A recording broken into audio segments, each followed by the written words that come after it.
Hello everybody, I'm just going live from Greenland Ruby at VicenzaOro, the Vicenza Gold Jewellery Fair in northeast Italy. We're in Hall 3 at stand 161 if you want to come along after the live and have a look at Greenland Ruby. We're going to talk about all these traceable and responsibly sourced rubies that are mined in Greenland. So let me get straight underway by introducing everybody to, as I turn the camera, RSI de Sainte-Preuve. Hi RSI. How are you today? Very good, thank you. Very good. So I think we're going to look at a selection of the Greenland rubies and pink sapphires. So I'm going to move my camera now towards your selection of stones. And could you explain to us a little bit about the grading? Sure. So this is a stone from Greenland. So we mine pink sapphire and rubies and some, as you will see, fancy colors like blue, purple and black. But we are mainly in the corundum industry. So as you can see here, it's color spectrum. So I will go through them to explain you a little bit from the beginning, what did we mine and where we are at now. So just to start with real basics. So all of these stones are mined in Greenland, yes. And it's just rubies and pink sapphires, yes. All responsibly sourced and traceable. Yes. Yeah, yes. Fantastic. Okay. So we started 5 years ago with cabochon. Cabochon are these stones that are cut, the top is very smooth and with a dome compared to the faceted was facet. So we will see a little bit there's a difference. So as you can see here, we have 3 different layers of clarity: transparent, translucent and opaque. What's the difference basically is how much light can go through the stones. So transparent, you have this glory that you can see. Translucent, you have a uniform color, but without really the sparkles that you can have on transparency. And opaque, it's a very like a dull color, completely opaque, where you don't have light going through. So the first 3 colors are actually rubies, in transparent, translucent and opaque. The fourth color after that are actually pink sapphire. What's the difference between them? It's just the intensity of the color. We don't normally have pink color in gemology. We have a desaturated red. So the more chromium you have inside the stone, the more red will be. The less chromium, the less desaturated color of red you will have, where you will have all this pink tone until the very light color. Fantastic.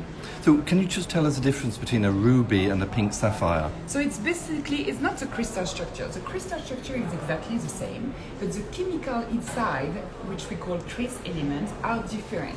So ruby in general are composed by chromium and iron. The more chromium you have, the deeper the ruby will be. It's a difference, and I'm not an expert on it, but the general idea is like this. And the less chromium you will have in stones, the less desaturated red you will have. So the pink colors, different shade of pink will appear. So normally, a very light pink sapphire will have much less chromium than a deep red ruby. But it's basically the same stone, and it's generally like commercial terms that we give, but a pink sapphire is actually a pink ruby. It's exactly the same stones. So in the trade, in different culture, pink sapphire appeal to more people, but the real definition will be a pink ruby. And what's the differing perception in the market of rubies versus pink sapphires? Which have the premium? It's rubies. Rubies, why? I think it's because in the history, you didn't have really a lot of red color. Rubies was the first color gemstone in red. That appear, where in pink you have spinels, you have tourmaline, you have different species that also have these colors, where ruby is quite rare, and you don't have the same deep as the pigeon blood, the deep red that you can have in other gemstones. Okay, fantastic. So please do carry on telling us about your grading system. So cabochon, why we started with cabochon firstly because the deposit that we mine are primary, and it was easier for us to bring a stone that appeal in the best way, and cabochon was a cut that was doing the job basically. And we had so much quantity that we were able to offer a calibrated stones in different colors in very large quantity and assure the supply, which is very complicated in our industry for the rubies and pink sapphire. So that was the cabochon. Then 2 years ago, the production and the rough improved, and we are able to cut faceted stone. So faceted, as you can see, compared to the cabochon, you have facet and the brilliance and the fire getting out of the stones is much stronger than the cabochon. This is a more classical cut. So we have a little bit like different color grading, where the first 5 colors are considered rubies, where you have the deep red to the pinkish red, and then you go on with the pink sapphires colors. We have different clarities and of course different shapes. This is still our a production that is quite low compared to our cabochon, because we cut around 2,000 pieces roughly of faceted stones per month, and but it's something that is very exciting for us, because brands and jewelry and jewelers and designer are very much looking for this type of product. So this is our faceted. Then really recently we started with calibrated diamond cut, which generally are used for pavé, rings and jewelry in general, where same color grading, the first 5 colors are actually rubies and pink sapphires. Then we cut calibrated sizes with a tolerance that is quite small, 0.05, so it goes on setting very easily, from 0.9 to 3 mm, so it's a gradation of different sizes. Fantastic. I'm just going to turn the camera around. Just to be clear then, RSC, we're in hall 3, stand number 161, is that right? Yes, correct. Yeah. So everybody, next we're going to look at some amazing Paparacha stones. So I'm going to firstly turn the camera onto those, and RSC will explain a little bit about them. So here we go. So we saw our color grading system, and as you can see, we didn't see this color. This color is a mix of pink and orange, which we call Paparacha. It's a commercial tone. It's actually extremely rare. It's the most, renowned and precious in the color of sapphire. And you can see, look, we're going to. So we have 2 types here. We have faceted and cabochon. So let's start with this cabochon. So cabochon, as you can see, you have this dome, but the color here is transparent, because you can see the glory and the little salmon color, if we can say, this pinkish orangey colors that glows. It's actually, just how rare is a stone like this? And how many carats is this one? So it's actually a 10 carat on the dot. Wow. Yes, very nice. By the way, everybody, you are welcome to ask any questions about these stones. All of these stones were mined in Greenland, so they are all responsibly sourced and traceable. If you've got any questions, please do ask. And remember that after we go live, this conversation will go on to replay. So, RSC, for those who are just joining us, just quickly recap a little bit about this stone. So the stone here is mined in Greenland, obviously, but is a Paparacha, very rare color. So to give you an example, we cut, I don't know, 1,000 actual stones a year. It's quite impressive. But Paparacha, we had only 3 this year. It actually just came to our booth 2 weeks ago, and we started the show. We already sold 2 of them. We have only this 10 carat left. So this is still available? This is still available. The faceted that we're going to see actually was sold yesterday. So, but we are fortunate enough to have still the stone, so I can show it to you. Yeah, let's have a look at the other one. So, faceted stone. So this one is sold. But yes. Tell us about the specifications of this Paparacha. It's a faceted. As I explained, Greenland is one of the oldest deposits of corundum, ruby and sapphire ever found, and it's quite included due to the, it's a primary deposit, and the history of the stone makes the inclusion quite unique, but we are still have inclusion. This stone is quite clean, as you can see. You see the reflection, and the clarity is very, very good. And it's a Paparacha, so it's quite an exceptional stone. Let me try to bring it on the tweezer. So,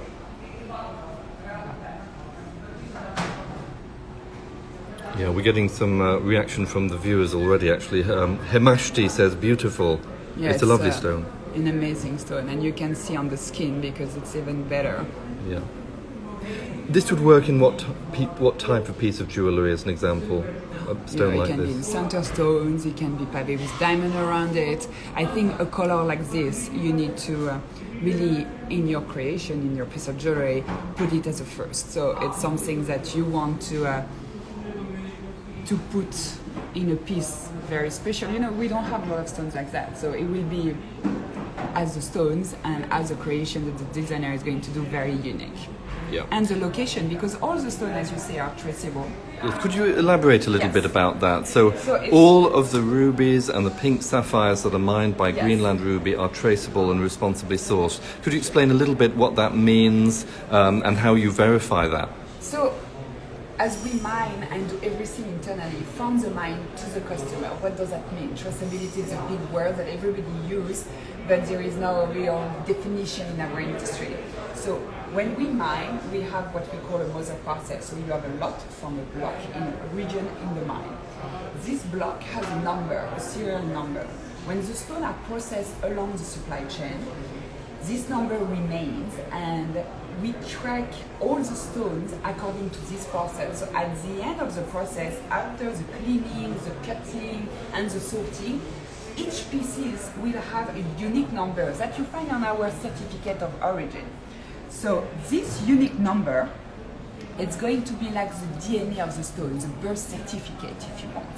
So we can retrace with our internet system all the steps the stone went from, the dates, the information. It's important for our client because we provide traceability, but not only for the end client, it's also for us internally, because we can have information about the deposit, about the specific lot that we mine from the mine. So it's internal, but also outside information that we need to keep for us, but also for the client, and it's why we can generate this certificate of origin. Okay, we've got a question from Anne-Sophie Dielan, who wants any sort of guideline as to price. Can you tell us in general terms what the prices are of these stones, or some sort of guideline on price? So the price is as you know, mining in Greenland is a challenge, it's a cost, and we understand that, but we didn't want to bring a product that was completely outpriced compared to the rest.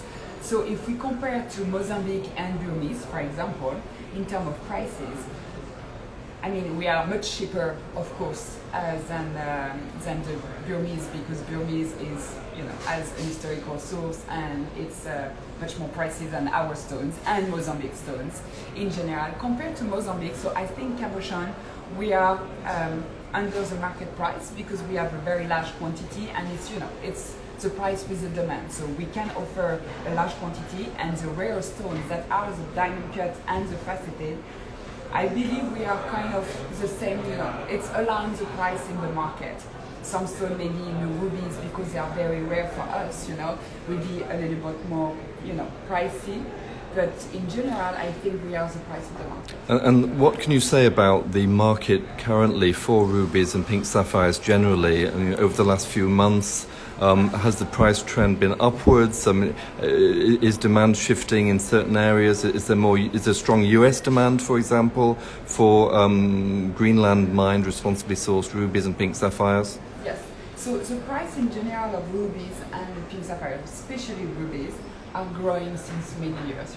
It's never been decreased. It never stand every year because it's a very rare stone.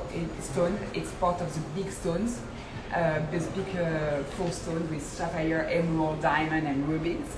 So it is a pricey stone, and it is a stone that's growing in terms of price since many years, and still in the current months, even with COVID and the market situation.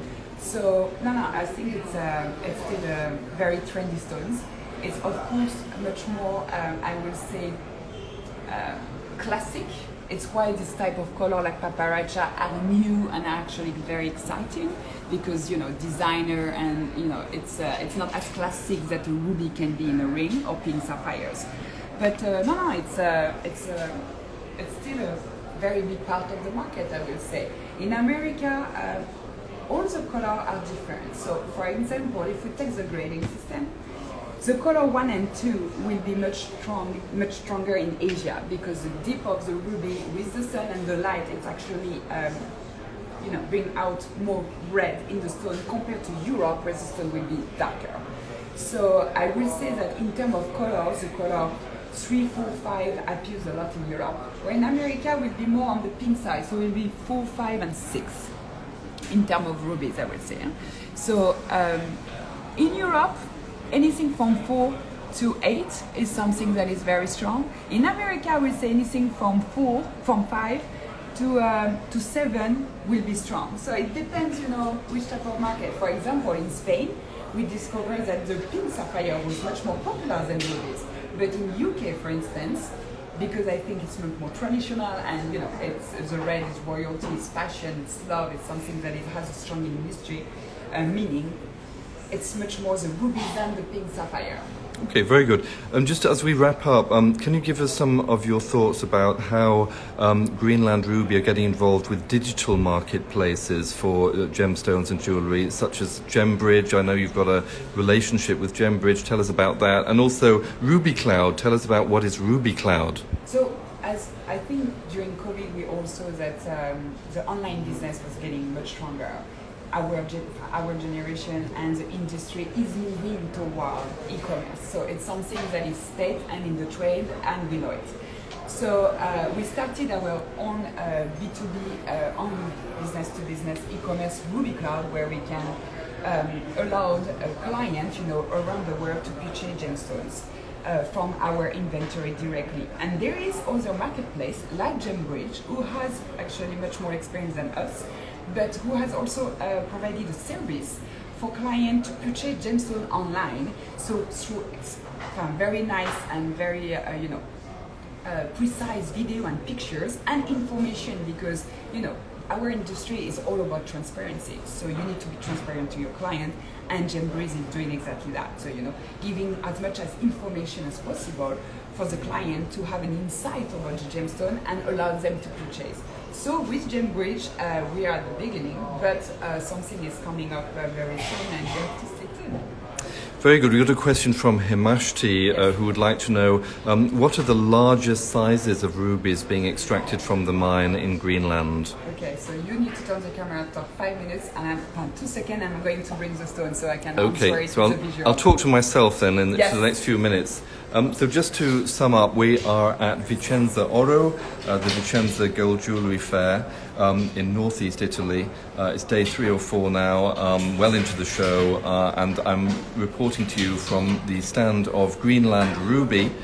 This company extracts responsibly sourced and traceable rubies and pink sapphires from Greenland.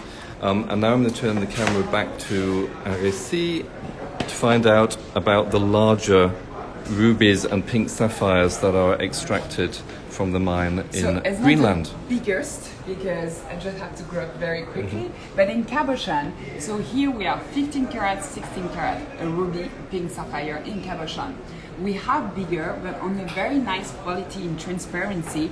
I will say around 20 karat is the biggest stone we can have. So here it's an example, 15, 16 karat. Fantastic, so quite sizable. Yes. On the faceted side, we have a 14.98, so I guess almost 15, and 11 karat of faceted stone. Ruby, pink sapphire. This is a nicest quality we can have in the faceted stones. So you can see transparency and few inclusions still to remain to the type of origin that we are working with, which is Greenland, but with very nice gemstone and color. Okay, great. Well, thanks so much, Aresi, for your time today. I'll just quickly sum up for everybody. So today and tomorrow are the last 2 days of the September edition of VicenzaOro in Vicenza, northeast Italy. Do come by and visit Greenland Ruby in Hall 3. There is a wonderful selection of traceable and responsibly sourced rubies and pink sapphires from Greenland here. So thank you very much for joining us. I'm going to just now put this onto replay. Thank you, everybody. Bye.